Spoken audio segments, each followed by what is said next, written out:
Hi, welcome. And also I wanted to thank Linda for all the beautiful slides that she sent me. I think it her pretty artwork, more than what I've been tending to put in. So thank you, Linda, for helping me put some slides together. To introduce this talk, it's continuing on something that I had already began with Pluto and Saturn. And I thought I might, since there seems to be a theme building here in the way that these planets are asking me to discuss them, I thought I would take a moment to take pause and go ahead and do an intro. So if I were to try to frame or give a snapshot of what I would call this way of looking at astrology that has become just really natural for me and crystal clear, I would call it using evolutionary astrology as a chart for birthing consciousness. And continuing on the theme that I started with Pluto and Saturn, we'll be looking at the planets from the lens of this, also from making the most of each planet. So this is the intro for using evolutionary astrology for birthing consciousness. So in my prior talk, I had discussed Pluto. This introduced a lot of the material I'm discussing today in order to set the groundwork for understanding Pluto's role. I had also touched on some of these concepts in my talk titled Making the Most of Saturn. I will use this talk to briefly go back over what I've already introduced and call this talk the intro, going over the theme that I will continue working with, applying to all future installments of the series. Where we'll be discussing each planet's role in our chart. And this is funny, I thought that this time I wouldn't pre-write everything and just read it, but I am learning to accept that what happens whenever I sit down to do these talks, I ask what wants to be said, and then once I'm making notes, it all just comes out. And the next thing I know, I have everything written in the way that I feel like it most wants to be said, and too much embellishment might pull me away from the feeling of truth that was coming through in that moment. I want to be careful with that. Also, I'm a little nervous when I do these talks, and so it's nice for me to not spend too much time embellishing or making it up if I'm not totally in alignment in the same way that I was when I was writing it down. So to make it up to you guys, I tried to splice in as many beautiful pictures as I could so that while we're reading along together, you guys will have some pretty little eye candy. Okay. So on with it. So I want to explain my reason for doing this talk out of order. When I set out to give a talk, I pick a topic based on what feels like it's wanting to be said through me. When delivering a talk on Saturn, I felt that Saturn was volunteering. So I asked, and this is what I ask anytime I sit down with the chart for interpretation. I say, okay, what do you want me to say? What do you want me to know? And then when it's time for me to type notes, the material's flowing out onto the screen, and I often sit and channel the entire talk at once. And when asking each Saturn and Pluto what they wanted me to say, and in the days leading up to my talk, I received a lot of material that wanted to be incorporated into my teaching. And I also want to say too, and this is something that gets touched on within the talk, about the information coming from non-linear sources. So it's funny to me, also kind of fitting that I'm doing the intro out of order. And when I sit down to write the information, I get a lot of it just out of order. I'll just type, and then I have to get my linear brain in there and then arrange everything in order so that it all makes sense together, and then I can proceed. So I embrace that this intro is being done out of order. It's totally in keeping so far, and but it's something I'm learning to dance with a little bit, getting this practice a little more linear. So I've been receiving messages around this material for years in various ways, not yet entirely formed. It was during the beginning of the series and writing about Saturn and Pluto to start that the concepts have really come together, and it's become clear that I'm needing to continue along this thread and want to take a moment, which this talk is dedicated to doing, to really honor the framework that's being provided for understanding astrology through this lens. The lens of birthing a higher consciousness on this plane, and the map that astrology provides for us to this end. Also, what I'm being shown in this is entirely in keeping with the EA paradigm, and it is abundantly clear to me why it was EA the EA paradigm that I was meant to learn astrology through in order for me to more fully and easily access these teachings. So this framework I'm being given for understanding astrology has to do with accepting the heavenly spheres as being in total harmony with divine natural order, with God. The archetypes that they represent reflect varying aspects of this divinity at us, which can be thought of as rays of divine light being reflected through the planet's archetypal expressions, as the universe and all that is in it is made up of light. We come into this life from a place of knowing our place in the divine natural order, but this planet holds a very dense energy which our higher selves cannot resonate with directly, and the physical form is too much for a fully conscious soul to inhabit at once, due to much of the lower vibrations involved. As the soul puts up buffers to protect itself, these buffers lower one's vibration, and the ego is formed as a surrogate for our soul's consciousness, filtering the higher consciousness of our higher self, or our oversouls. Because our birth here is too much to withstand at once, from a completely open place and exposed to planetary karmas, the karmas that planet Earth holds for all of its beings and inhabitants, and the lower vibrations here, the barriers that we put up that form the ego act also as a surrogate womb for the soul, like an eggshell that we put up around ourselves, which is also, in my understanding, connects with Cancer being the shell, and Cancer being a place where we look at how the ego is developing. So it's fitting, and we'll look at that when we look at Cancer and the moon. So we become also more conscious of this inner witness. Backing up. Our oversoul exists within us as our inner witness. As we become more conscious, we become also more conscious of this inner witness and develop our ability to sense the guidance of this inner witness. As we continue to evolve our level of consciousness, we are gradually handing over the reins from the ego to this inner witness, giving the oversoul more and more agency from within the body. In essence, birthing it into form through the shell, the surrogate womb that we had put up. And also, it's just the nature of matter. Matter is more dense than where we come from. So this is all a really supportive process that helps us master matter over time. So on this planet, we're developing our consciousness, our conscious individuated awareness. And the process of developing this means experimenting with many paths and finding our own way. Due to free will, souls here have tended to stray from divine cosmic order and must make their way back. Souls have been doing this here for some time now, relatively speaking. Many finding enlightenment and actualization in their divine individuation, and then moving on from this planet. In the beginning, the oversoul experiences higher consciousness without the same sense of individuation. The process for the gradual birthing of our higher consciousness into form that we experience here develops the sense of individuation, which can be traumatic for a soul at first, as it experiences the fall from source, the fall from God. This was the initial reason why this planet and its souls had developed so many karmas, due to the trauma of this perceived separation. Individuation was meant, however, to develop the, quote, I am aspect of consciousness as fully realized divine beings unto ourselves, though not separate from God, not separate from all. This had led to the development of the mind as a tool for consciousness, as well as the development of judgment, arising from the development of the concept of good and evil, duality. Judgment and the perception of good and evil, when filtered through the ego, begets much karma. As we work through these karmic complexes and through dualities, we become more integrated, and we are raising the vibration of our being so that we may gradually birth more and more of our oversoul into the form of this planet, into form on this planet, inhabiting a higher level of consciousness and becoming the masters of form. This is the ultimate next step in our human evolution on this planet, as this planet itself is seeking to shift into a higher vibrational expression as a whole.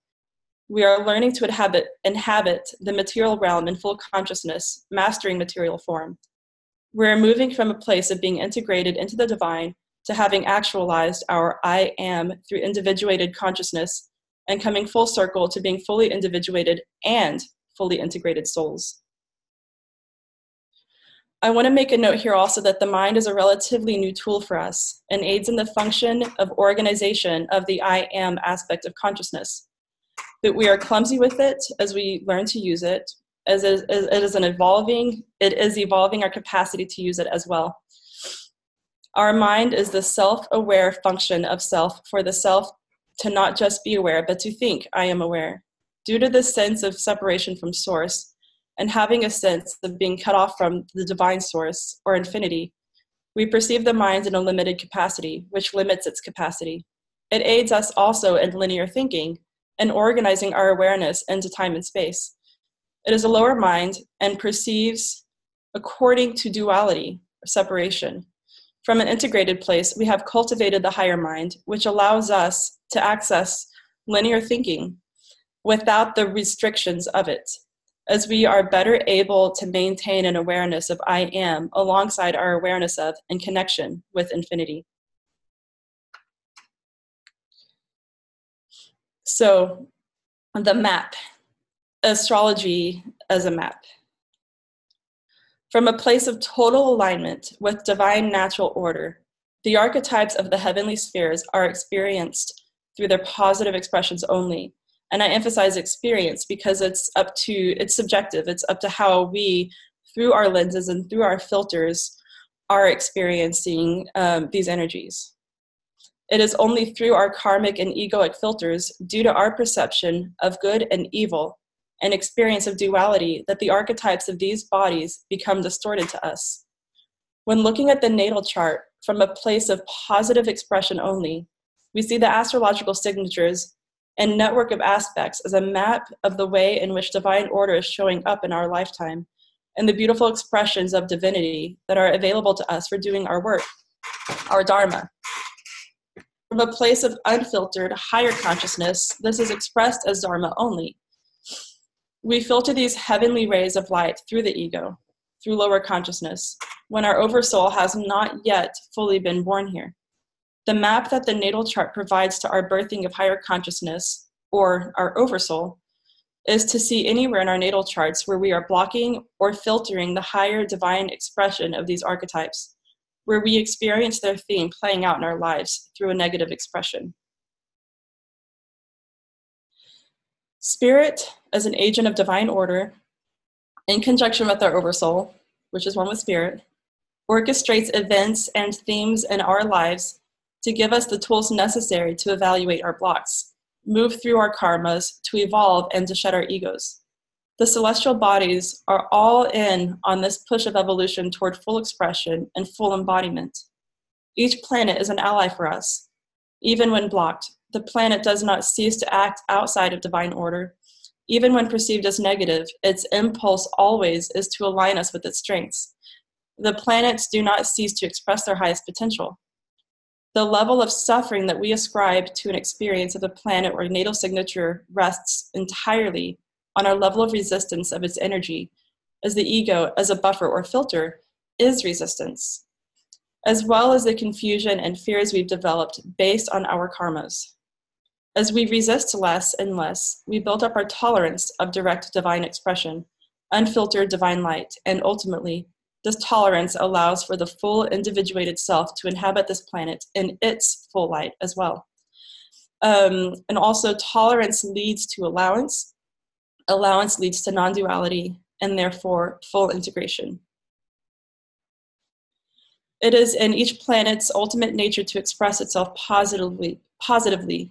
When we resist, its nature is to push through our resistance, through the themes and events playing out in our lives.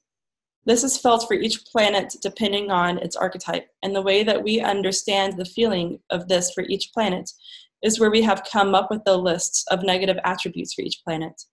As the planets are our allies, whether we resist them or not, the goal of astrology is to more consciously work with the archetypes of these planets, to be on a quicker path with their support and guidance, and avoid the struggles experienced when they force their way in our lives.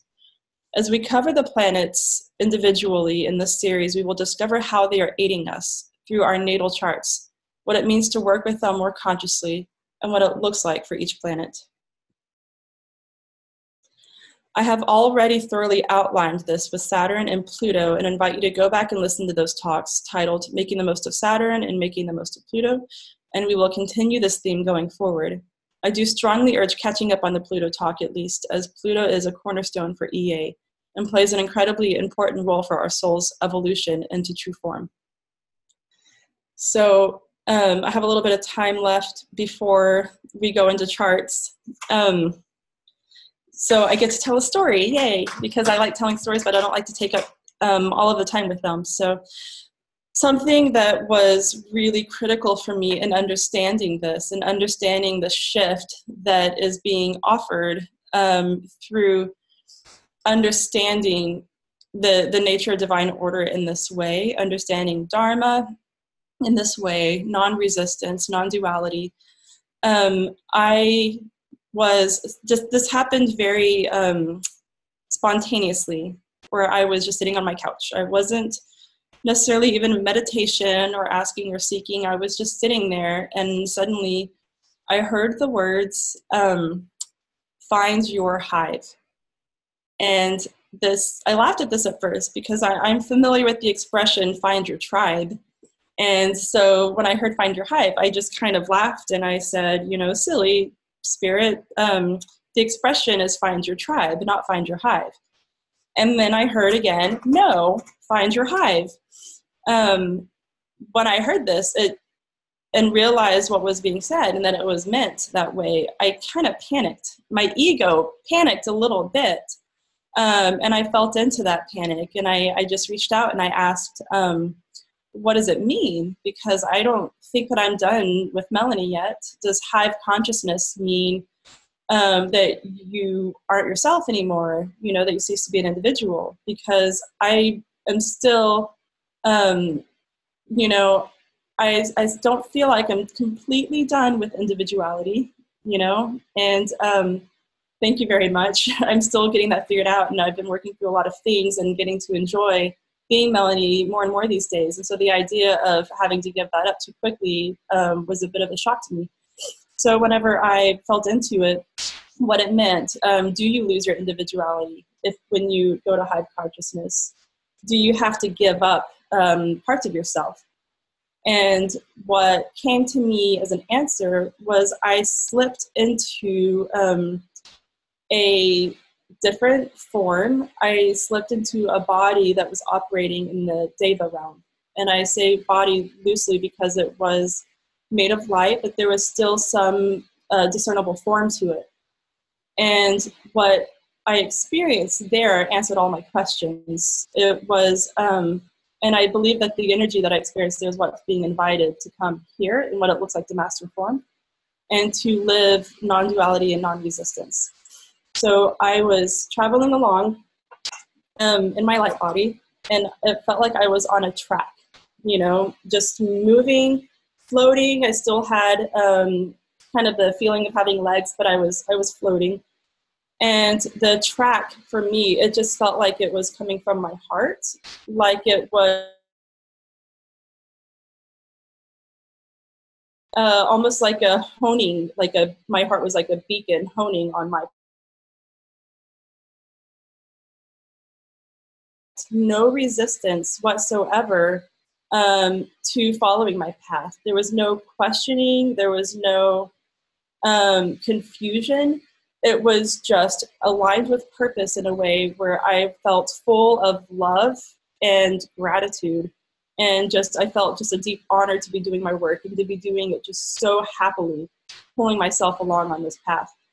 And who I was clear. I felt myself as an archetype, as my own archetypal being.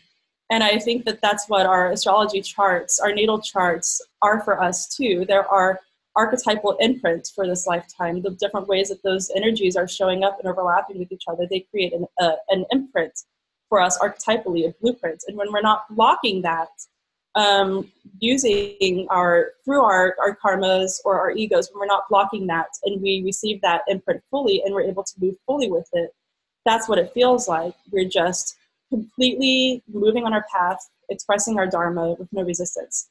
But then my question of individuality was answered in that, because I felt myself as being unique. I felt my imprint as having being a unique imprint into myself. And this was more fully explained to me when I passed another being. So as I was traveling out on my track, another being was coming in the other direction, and we just passed each other. And in this moment of passing, like as he came nearer, my heart completely felt his energy. It felt his archetypal imprint. I felt no resistance to him. And there was just a knowing smile and a nod exchanged between us. And in that moment, all of what he is and all of who I am were completely exchanged and passed between us. And I had felt completely seen by him. There was no need to explain to him who I was. There was nothing to hide behind. There was no, I felt like the idea of meeting relationships from that place just feels like it saves a lot of work. And a lot of confusion. And most importantly, I felt him as being completely unique, completely individual, and myself being completely unique and individual. But because we're operating from this place of, I guess, bringing in and embodying infinity within us, where we have access to all that is in that moment, we were able to hold both, embody both the divinity of infinity and also our own individual, fully actualized blueprints. So, all right. I finished 3 minutes ahead of schedule. Linda will be so proud of me. And we can move on now to charts. But first, I wanted to just make sure if anybody had any questions. And I love feedback, and people haven't been tending to ask me very many questions. And so if anyone has any thoughts or questions at this point, I would be delighted to hear them. Oh, you have to unmute. Now you'll be able to hear me, yeah? Yes, hi. Hi. So when you said you slipped into a realm, you gave it a name. What did you call it? Well, what I had interpreted, and I feel like what felt like it was right at the moment, was that it was the Devic realm. So I was feeling the experience of being a Deva. Ah, okay. D-E-V-A, gotcha. D-E-V-A, yeah. But also, that was what came through to me at that moment that was able to help me understand and contextualize it. But when I feel into it, it also feels right that that's the energy of the angelic realm. Okay, nice. Yeah. Thank you. Yeah, for sure. So is there any other thoughts on the table at this point? Okay. So we will go into Phoebe's chart. Hi. Hi, Phoebe. Exciting. I'm really happy to be here. Thank you, Melanie. Oh, yeah. Thank you so much for being here. So you had asked about, you had some questions ahead of time, and Linda was really kind to gather some of those together for us. But I'm also interested in just hearing you talk. Yeah. And this, I don't know if you wanted to jump into talking about this first question, if you want to just do a check-in about what's generally happening for you in your life that feels relevant to share in the context of looking at your chart right now.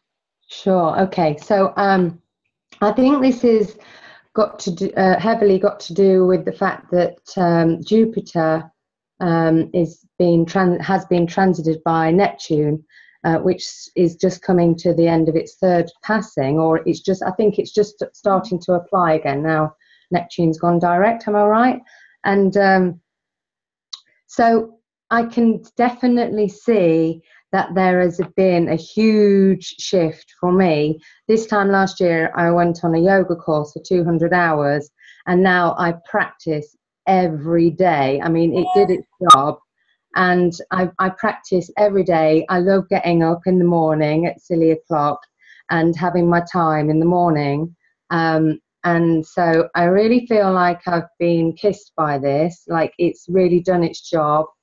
And it's Kundalini yoga, which just goes beautifully with evolutionary astrology, which, by the way, I'm very much at the beginning of. And I feel like for the first time, astrology is starting to make sense. And it's probably because, you know, I've cut out drugs and alcohol and things like that as well. So, of course, I'm starting to actually meet myself, visit myself, you know, without being in between all the fog.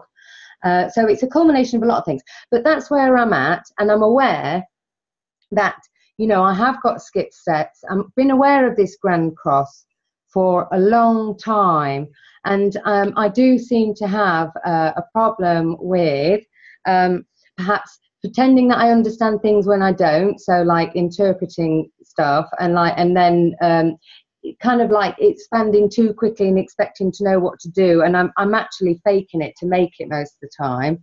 And then the other thing is, well, we can just I think we can just start with that. I mean, that's enough, isn't it?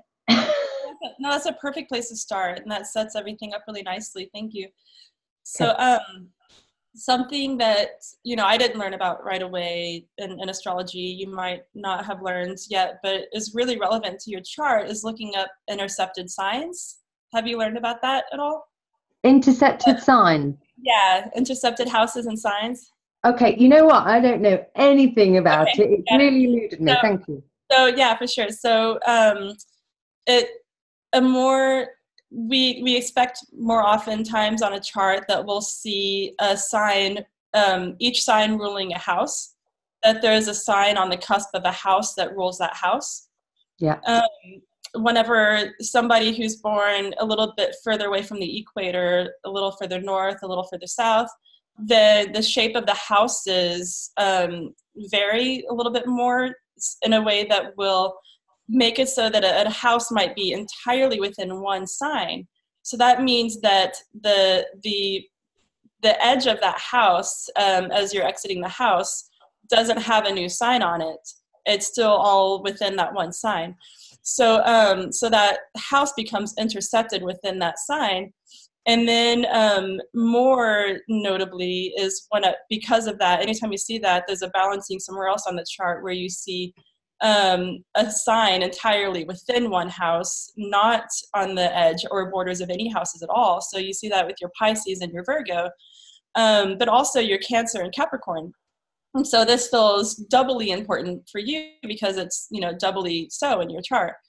So that means you have 4 different signs that are fully intercepted. That means they're fully within the house and not ruling any houses because they're not on the cusp of a house to rule it.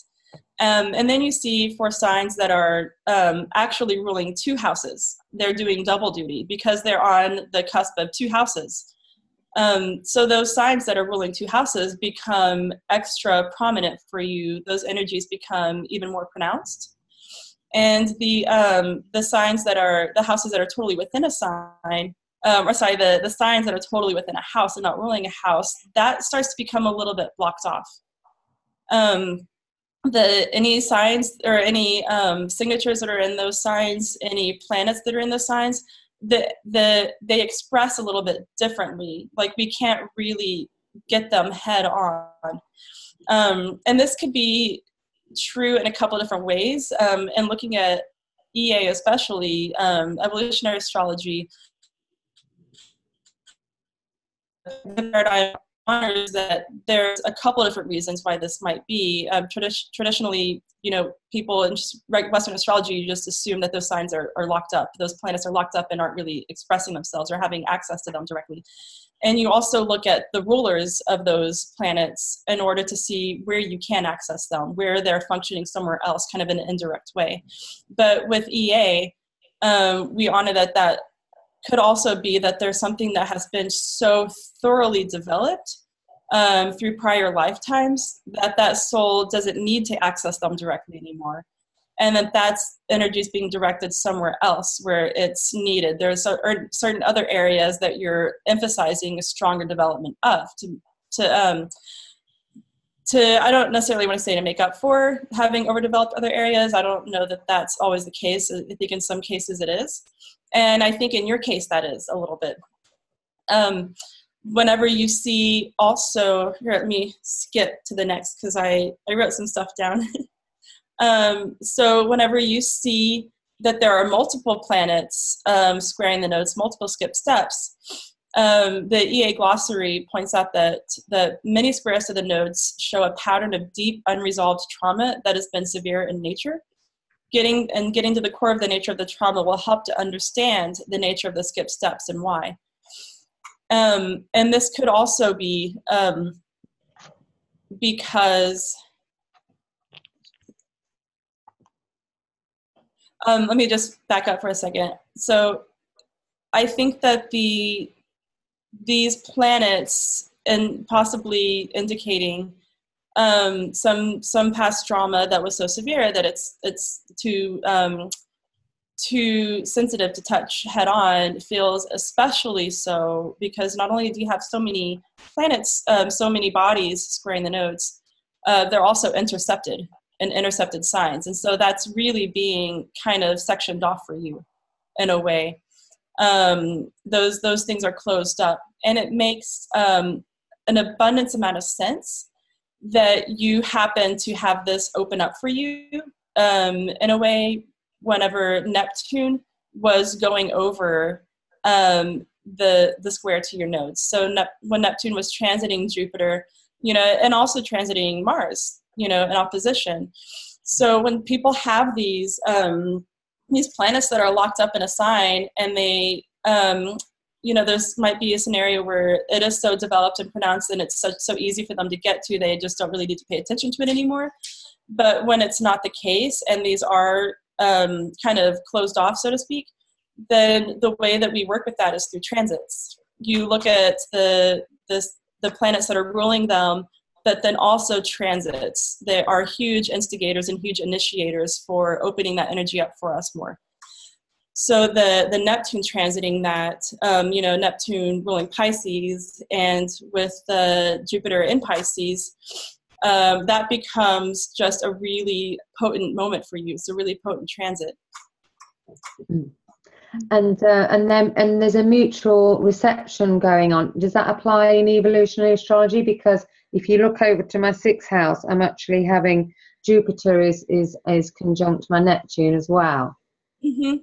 Yeah, and I should move forward because I'm taking up a lot of time talking about interceptions, and it feels really irrelevant. But I talk about that too, so I do notes on this as well. Fab. Yeah, and I'll just go ahead and read these notes and get it all out.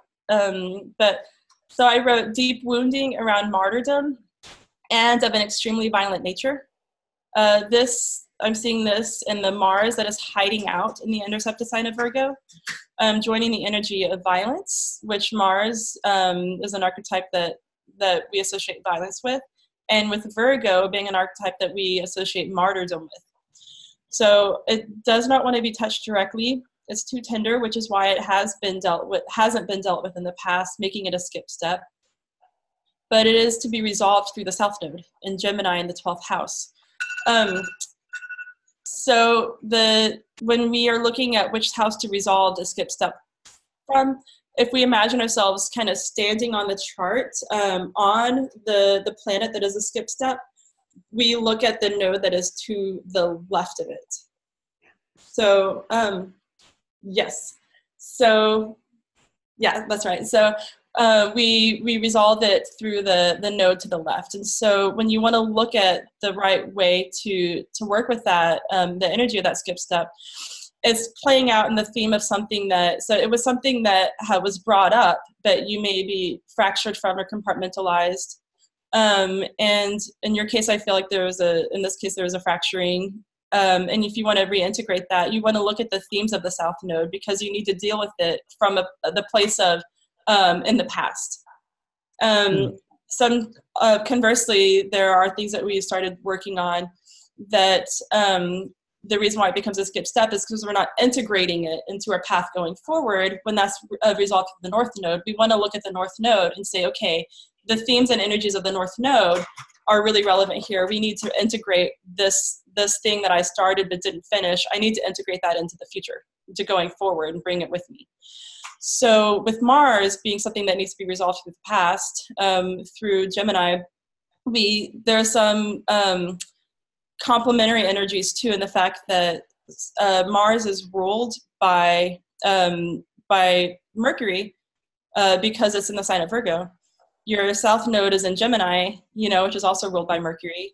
And when you want to look at the the planet that is going to be an impetus for working with that skip, for working with the house that is intercepted, or the planet that is intercepted within a sign and looking at its ruler, that's also Mercury. So Mercury becomes a huge, huge player for you when it comes to the right way to work with that energy. And while the EA glossary talks about, understanding the nature of the core wounding and that helping you to open that up, I want to say too, in your case, especially with that Mars being intercepted, that the key is working with that Mercury in a really big way. Also, the stellium with the sun and the moon, all of those are there together is just like a real powerhouse in your chart of giving you a more of a roundabout way to work with that. It gives you a way to work with it indirectly. So the way that I define that would, and I said, chipping away at the wounds around the edges, not directly. So the Mercury and stellium with sun and moon, which work in close relationship with Mercury, all in Leo, means that to be seen and to speak of spiritual matters, which is 12th house, South Node, and Gemini, and to be identified with and known by having knowledge of such matters, while not getting violently martyred for doing so, offers healing. So Leo rules double houses. It's a strong support over the chart. And especially, so Mercury is the ruler of that, South Node, and the Mars is locked up, but it's also in the sign that's ruling double duty. And the signs that are ruling double duty are going to be places of strength in our charts whenever we have the interceptions.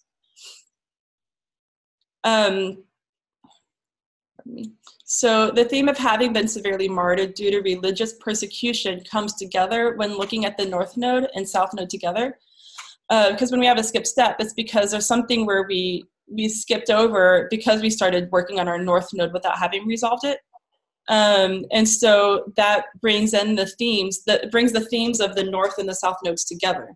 It makes them both relevant to that storyline of the thing that needs to be resolved, because it became a skip step in the context of you combining the energies of the North and the South Node. And so, so you look at those together, and the North Node is Sagittarius with Neptune. And Sagittarius in this context is representing the dogmatic beliefs that had you killed because of the higher truths that you were speaking, also represented by this North Node with Neptune and Sagittarius. These are different aspects of this archetype playing out in many directions at once. So Jupiter square is resolved through this North Node. Juno represents commitment, also balance between value of self and other. Ceres has to do with nurturing what is good for you. These asteroids are giving stronger definition to what Jupiter is resolving through the North Node. Jupiter is your truth, your connection to higher knowledge. Past persecution had caused you to question your faith, your beliefs. Your beliefs had become too dangerous, and past events shook your faith. Also escaping from this dynamic in Pisces and 12th house, having to do with escapism, became an easy way out that caused to skip steps. So running away from the ego, running into spirituality and hiding out there. So self-forgiveness, and forgiveness is Pisces in the 12th house. For self-forgiveness for this is needed. Also, that Neptune on your North Node. So self-forgiveness being the thing that helps you to integrate and bring all of those energies into going forward. So it's a crucial component. Self-forgiveness is a crucial component for healing. Trust in spirit to show you the way forward. North Node, Sagittarius, Neptune. It's all showing you. But the instinct to doubt yourself is getting resolved through that Sun, Moon, and Mercury in Leo. That is creating a lot of impetus for you to want to step out, to want to know what you're talking about. And there's something about that, the sun energy of specialness and nurturing those parts of your ego that are really innocent and deserve to be recognized. You don't want to run away from the ego. You want to raise it up. They're like our little earth childs that we're raising. So it needs to be seen, and it needs to be loved, and it needs to be heard. And so Leo with that stellium there is creating the right impetus for you to do that. And that will help you to re-access your truth. Also forgiveness, because that tendency to doubt what you're saying has everything to do with this past wounding. And so just experiencing going forward and from a place of more allowance and acceptance is going to help you chip away at that wounding just by the fact of experiencing something more supportive, supporting your ego better. I have a question, but I also don't know how to read it, I guess. So if anybody wants to unmute and tell me what was just typed, I would be grateful. And we're going to move through the rest of this quickly onto the other volunteers. And I want to also let you speak if you have a question, but I think the rest of it is all very much just a quick recap of what we were already saying. Okay. Oh boy. No, that's a lot. So Pluto and Libra ruled by Venus in Leo, showing further theme of finding balance through showing up and being seen and heard, as polarity points of Pluto is 10th. House Aries, this is for balancing out past tendency to hide in spirituality. Pluto in 4th house, what is relationship to family? I was wondering. The Pluto polarity point is wanting to get you more in touch with that Mars Aries energy that you've been blocked off from, to be better able to initiate action out in the world. Even when it feels scary, you must push through. We also see Chiron and Aries in the 11th house. The struggle from past continues to play out in community and continues to touch on your core wounding. But the Mars squaring your nodes rolls this Chiron, and the wounding is so deep and tender. Chiron is retrograde. The pain felt around community is not from external prosecution. It's felt more internally. It comes more from self-doubt. The stellium with your Sun, Moon, and Mercury will also help with this, as the ruler of your Mars, and Mars ruler of your Chiron, and Mercury ruler of your Mars, and also South Node here, Mars skip step, where the skip step is resolved. Okay. There was a push to transcend ego before ready, which caused compartmentalization and some stunted growth, leading to skip steps. A sense of sacrificing egoic needs, which led to sacrificing and reasoning away needs that would otherwise aid in true transcendence when finally met and worked through. So this lifetime's all about going back and rebuilding a healthy ego and being willing to give energy and attention to things that might have spiritually been judged away. And not judging is the more conscious way through these things. Just noticing, experiencing, witnessing. Trust spirit to guide you through necessary experiences. Don't judge thoughts or desires as they arise. Just notice them and follow them where they lead. Let your ego have experiences and desires as needed. It is medicine. This chips away at the wounding around the edges and gently guides your way through on a more meandering path. So it might take you in directions that don't feel immediately relevant, but that's what it means to chip away around the edges. You might not know, well, why am I going this way with this thinking or these experiences? But they were just a stepping stone to get you to wind back somewhere else. And you look back on a long enough timeline, and you'll see that it made sense. The path made sense, but it doesn't always make sense in real time. Okay. Yeah. And you said, what is my divine purpose? And I wrote, to be born into the fullest expression of the love that you are. To get there, your chart's setting you up to heal what is in the way of that. And if you're asking what your service to source is at this moment, is to heal the trust that you had lost, to return to acceptance of your own authority on spiritual matters so that you may be seen in the world as someone others look to for guidance, and not shy away from the ego as you bring more conscious acceptance to what is showing you still need. Know that as you do this, it raises humanity up, and it is a true act of service. As what you heal for yourself, you heal for the collective as well. Okay, that's fantastic. And you know what, this is so current for me. So it's not like, this is very current. Thank you very much, Melanie. I'll let you move on to the next person. Thanks very much. Okay, yeah, thank you. I have a comment, Melanie. Yes. Hi, Sue. Hi. That was awesome. Thank you. One thing that I noticed was that the recent Mercury-Jupiter conjunction last week, as rulers of her south, both nodes and the intercepted signs, was right on her Neptune. Mm-hmm. Awesome. Yeah, thank you so much for You know what? I'm just going to tell you. Oh, I think it was last week. The Sun Jupiter conjunction actually was the day that the lovely Linda said, "Would you like to come on Zoom?" Oh, Wow. thank you so much. It's That's perfect. awesome. Yeah. Nice Okay. one. Thank you. Do we have Anja? Anja? Is Anja there? Yes, I'm here. Oh, hi, Hello. Anja. Hi, Melanie. Thank you for doing this. Yeah, absolutely. You're welcome. Do you mind doing a little bit of a check-in? What caused you to ask the particular questions that you're asking? Okay, so the first question about Saturn and my my lessons in consciousness. So basically, what's happening for me? I lived in Australia for the last 16 years, and for the last 9 months, I'm back in Germany. I'm actually sitting right back in my 4th house, and I feel like I have to clear all of what's coming from my South Node in order to move forward. And I feel like Germany is for me like is like the country of Saturn and the restriction, authority, and everything I actually moved out from many years ago.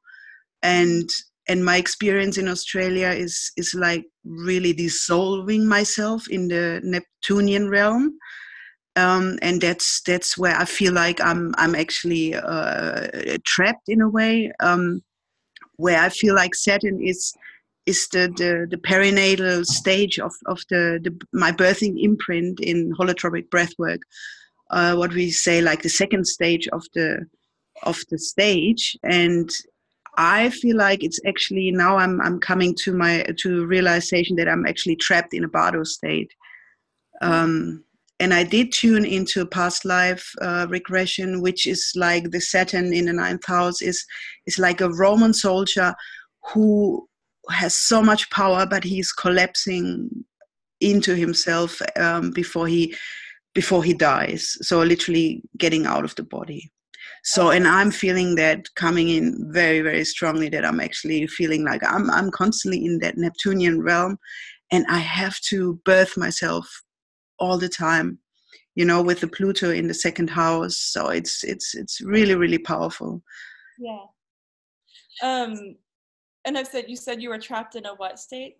Well, a Bardo state, which I would call like, yeah, which is like Saturn. Saturn is the limbo state, the second birth matrix.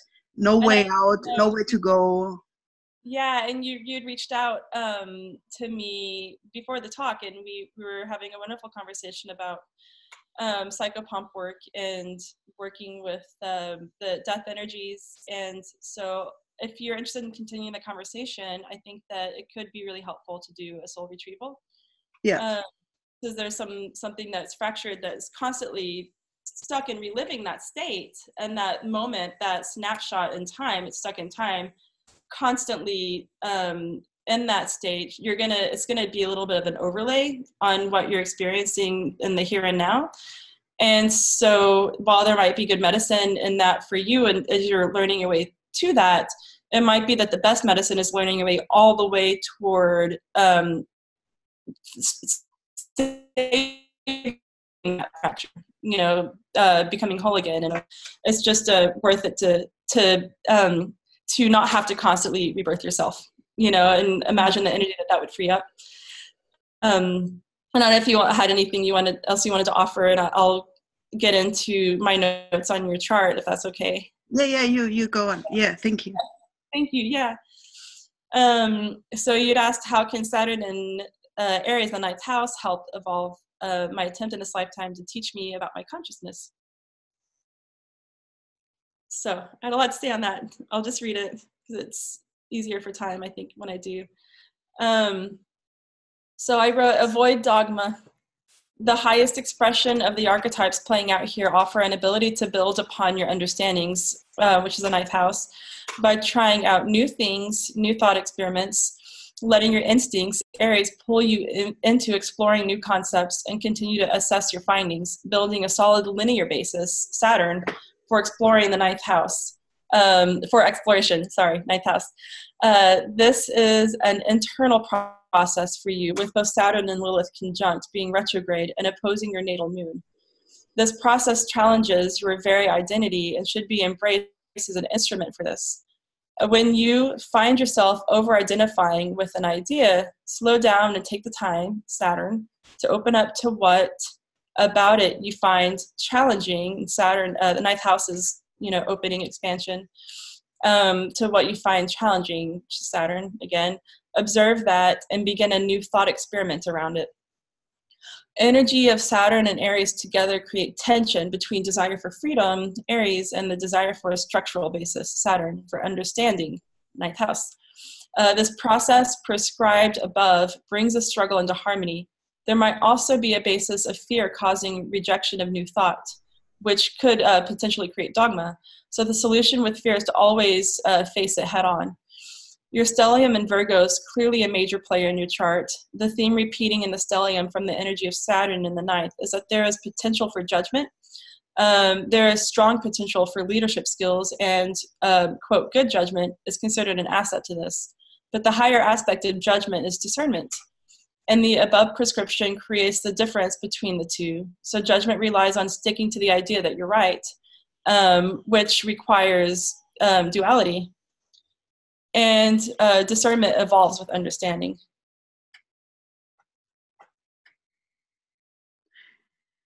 Did you have any thoughts on that? Well, the last sentence you said, which requires duality. Yeah, that yeah. I can relate to that because I'm very identified with that union state of the Neptunian realm, just to wanting to dissolve. Yeah.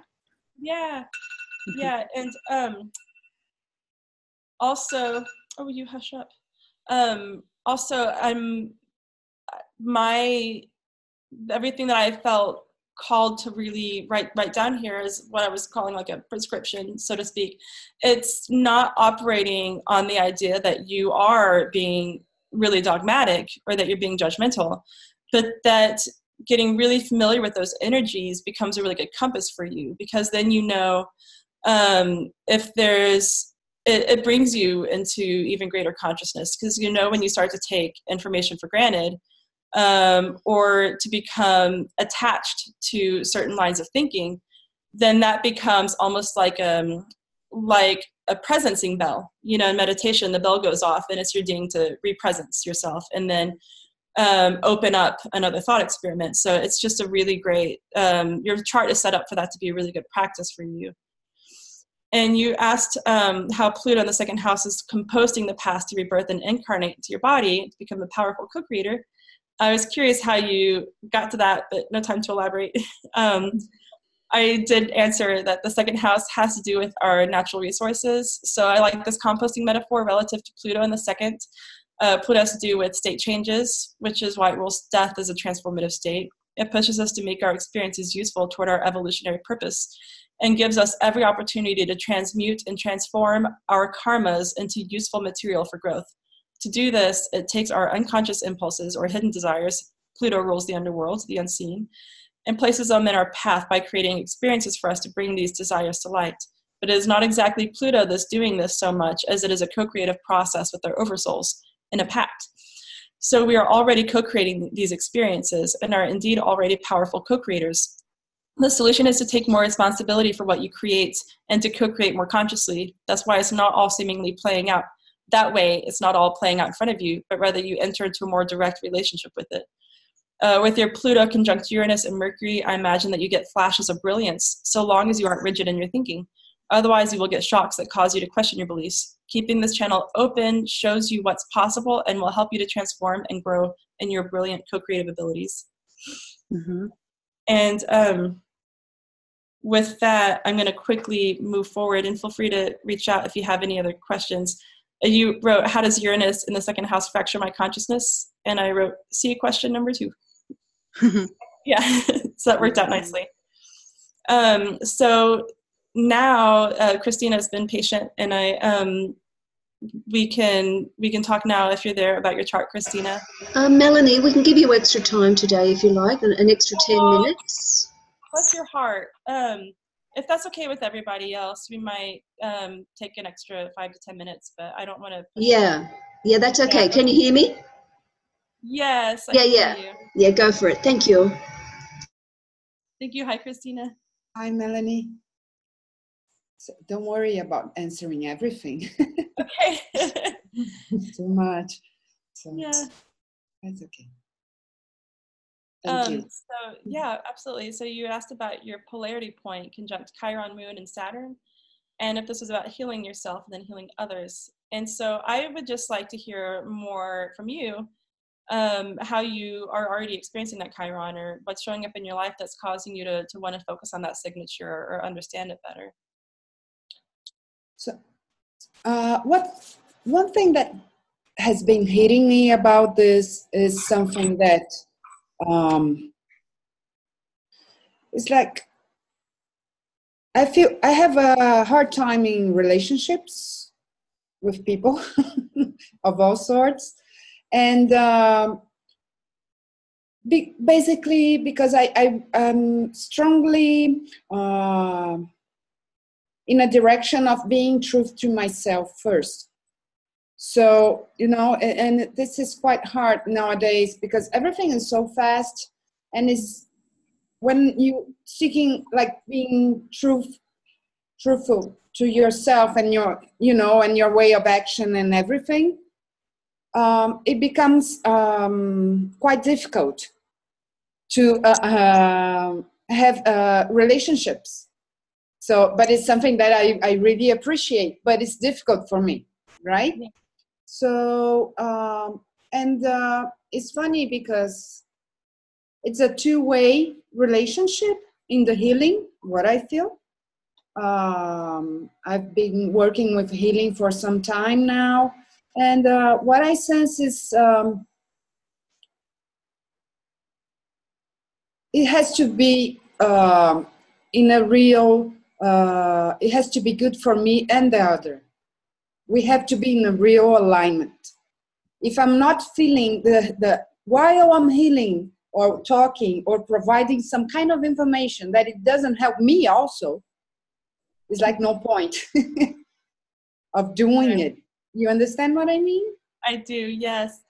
Yeah, and also otherwise it's just putting outside something really, it's something that it has to happen quite at the same time, kind of a revelation at the same time. It has to come out really, I don't know, truthful, like. Yeah. So. And honest experiences. Yes. Yeah, yes. Absolutely. And there's something that I learned. I was studying zero balance. It's a type of energy work that doesn't require merging with other or channeling energy. It's a different way of working with energy, where you come just to the very edge of your presence, and you completely and fully, in a fully present way, come to the edge of your personal sphere, and then you connect in with the other at the edge of their sphere. And there's this place where it's like, if you likened it to a rope, if you were both holding ends of the rope and you were pulling the rope too hard into your arena, then that pulls them off balance. Or if you're letting them pull you into theirs, it pulls you off balance. Or if there's too much slack in between the rope, like you can do this all you want, but they're not going to feel it. Then they won't feel it on their hands, and they can move and you won't feel it. So the trick is called finding the blue line, where you each pull enough slack out of the rope that it becomes perfectly taut, perfectly straight, and then any little subtle movement you make here is felt here. So there's something about that practice of finding the blue line, of coming to the edge of your sphere, that has been revolutionary for me. So I wanted to offer that out there, outside of astrology, because it feels like I would just share that with the world, but I felt like that would be something that you might really enjoy. Yeah, that is true. Yeah, but on to the astrology. So I put the signature for you is about deep forgiveness, and using forgiveness as I put tool. I meant tool. Deep forgiveness as a tool for breaking through barriers in relationship to self and other. So building relationships out of what is most authentic, and allowing what is authentic to evolve and open further as healing comes through. And yes, this can indeed heal self and others in the process. And you'd asked about your ascendant conjunct the star Regulus, but my Sun and Mercury, which are conjunct, rule both first and second house cusps. How can this translate into introversion and extroversion? And I said, you tell me. It looks like you're going somewhere with this. And so you seem like you have a lot to say there, and you piece some stuff together. So I was curious to hear your thoughts on that. So I just did a rectification in my chart. But anyway, going like 30 seconds ahead or staying right there is is a star, right? And it moved into Virgo, right? Mm-hmm. So, and I have the Sun conjunct Mercury, and they are in the 5th house. And they are now they are you were just explaining this. I forgot the name in English, when the house is inside the other house. Oh, the intersected. Intersected. And the ruler of the 5th house is Jupiter, which is in Leo. So it's somehow it's strange, isn't it? Because anyway they are conjunct, either ruler of the houses, right? Mm-hmm. Mercury for Virgo, which is in the cusp with Leo, right? The 12th house and the 1st house, they are mixed, right? In the 5th, by the conjunction. You know what I mean? Mm-hmm. So it really doesn't matter which way the ascendant goes, because there is a deeper connection. That's what I feel. And so I was wondering if you can, if you have a thought on this too, So for sure. So it feels like there's something that you're feeling inside, and that you've already done the work to tie all the astrology to it. And so to get into technical terms with all of the astrology of that, and all the different ways that you might be seeing the yin and the yang. But I'm curious, do you feel sometimes like you're conflicted between being an introvert or an extrovert? Yeah, I think yes, because sometimes it's like I have a feeling inside like, go girl, you go, and you shine, and then outside is like, no, wait, let's wait a little bit, let's see how it goes here, kind of I need to feel a bit secure about it. Mm-hmm. And then this house where my Sun is, which is the house of the Sun, so it's well located, and then Jupiter is well located as well, but they are in Leo, so I feel that is so much Leo activity, energy, and it's funny because I'm not so much of a Leo. I feel, more inside. It's very hard to put it outside. Yeah. So this what you're talking about, definitely it becomes really relevant to the answering your next question, which is coming back to that, the way that you're experiencing that Jupiter, which I think is what you're talking about. Is tied to how you're experiencing that Jupiter. But I also wanted to say too that there's when it comes to introvert extrovert, also potentially seeing that as a yin and yang energy, and seeing how the yin and yang is played out in the chart. There's something that it's funny that this didn't occur to me for so long too while I was looking at those energies, is that traditionally and ultimately, it's not yin or yang or yin and yang. It's yin yang. Mm-hmm. It's the two together. Yes. It's the inner and outer experience. It's the yin holding energy, the outward striking impulse energy. There's something about the bringing those two together that is the mastery, and that's what I was talking about. In my intro to the talk, in terms of what it looks like to master the material, to master this, to become individuated, that need for individuation, that is an impulse that strikes outward. That's a very yang energy. But the holding energy, connecting with the all that is a very yin energy. And so that point of mastery comes when you merge the two. When you can express yourself out here from a place of being fully connected and integrated within here.